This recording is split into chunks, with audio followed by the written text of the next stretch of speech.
Hello all and welcome to my channel. So in this today's video I'll talk about salary negotiation, which is a very important part of a career and very important part of like a job change or a better prospects. So I recently changed my job and I'll like to share my experience about it. What were the key things that I kept in mind before going into the salary negotiation talks with the new HR. So let's get started with it.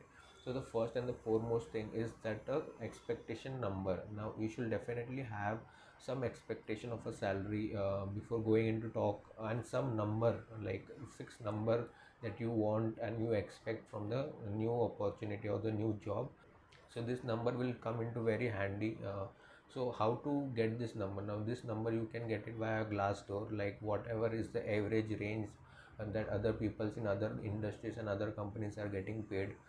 Keep like an upper band, whatever is the upper range, you can always keep that as a number. Or you can also consult some of your friends or senior members from the current organization itself. If you have a good rapport with the senior members, you can always bring about this discussion that I'm looking for a change, what is the range of salary that I should expect. So that is the first point and the very important point. The second most important point is always have a job offer in hand from other companies also. Like what does this mean? Like let's suppose if you are changing a job and you want to apply for a company A. So always in the salary negotiation discussion, always mention that you also have an offer for like company B, or the current organization is also trying to retain you.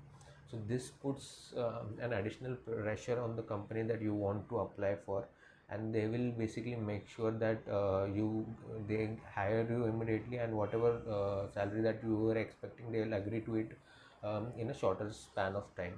So what happens if you don't have such number, if you don't have such offer in hand, do try to mention that you even if it's a false information, do try to mention that I'm like the current company is trying to retain me, or I'm in talks with the final offer is also given from other companies, and also mention that the other companies are offering like whatever is the upper band that you have expected. So that number again keeps into handy, that this is the number that the other companies are also offering me, or the current organization is also willing me to pay this.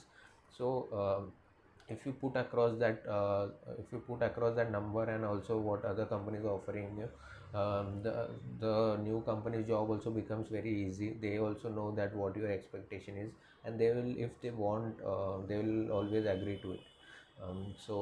This is the second most important point, which also comes very important. The third and most important point is again the HR tricks and trade that they pull out. They always try to pressurize you into accepting whatever offer that they want you to get. And they will always try to mention things like there is a budget constraint, or they are also looking for someone, they are also interviewing with someone else. They will always try to mention that if you don't accept this offer, we'll give it to someone else. Basically what they are trying to convey you is that you just don't enter into negotiation part, you just or accept whatever offer that the new HR is providing. So that is their aim, but don't fall into this trap, and you always should like be strict about whatever expectation salary that you have, and you should be very strict about and very confident about that number. So what happens generally is that in an interview process, the main member, the team members interview you, and the HR part of the salary negotiation part is at a very last stage. So even if that there is very less chance that your candidature will be cancelled due to salary negotiation. It's a very rare chance, like almost like 1% of the chance it might get cancelled because their budget might be too low. But it is always possible that the HR don't have anything in their hand. Basically, if the upper stakeholders already have interviewed you and already have finalized you, the HR will मतलब उनको finalize करना ही पड़ेगा उसमें कोई there won't be any doubt in that. They'll just always try to offer you the minimum budget that they have, and whenever like they also have a range in mind. So always mention the upper range that you have. These are some of the trades that the HR try to pull off. but don't get bothered by it and don't feel pressure from the HR. You always, if you are confident about your skill set and your experience, you'll always get the salary that what you expect.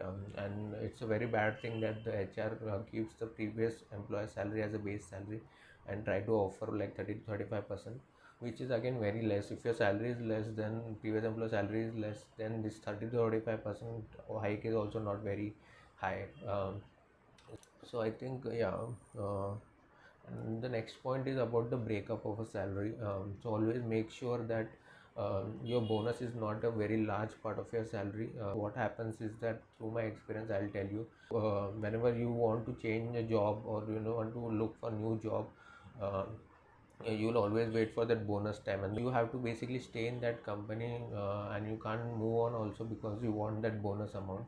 And the bonus amount is generally paid, like 1 year, after 1 year or 1.5 year.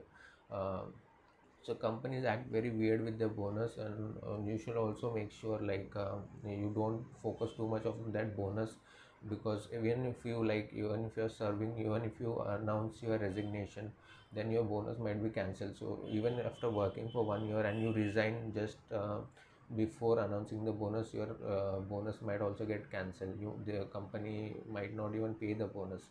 So these are some of the things with bonuses.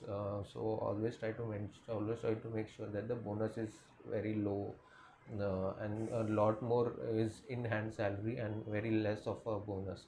So always make sure that your in hand salary is higher as compared to that of bonus. So then again, one of the main things is, in the salary breakup, is keep your basic and HRA component high as compared to the special allowance and the bonus. So this will help you in the long term. This basically, companies try to keep the basic and HRA component lower because of the tax reason or something.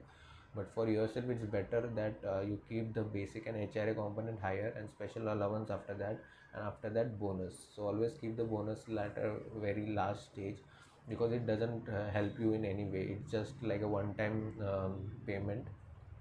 uh, but you have, for that bonus to happen, you need to basically stay in that company. So that is a very, like, it's like acts like a bond, and that you need to basically stay with the company for you to get the bonus. So yeah, I think that's it from this video. These were my experiences and my key points that I kept in mind before going into salary negotiation. I hope you will also find it useful. If you have any specific doubt, please write in the comment section. I'll definitely try to answer that. And if you haven't subscribed to my channel, please do. Thank you for watching this video. Bye. Take care.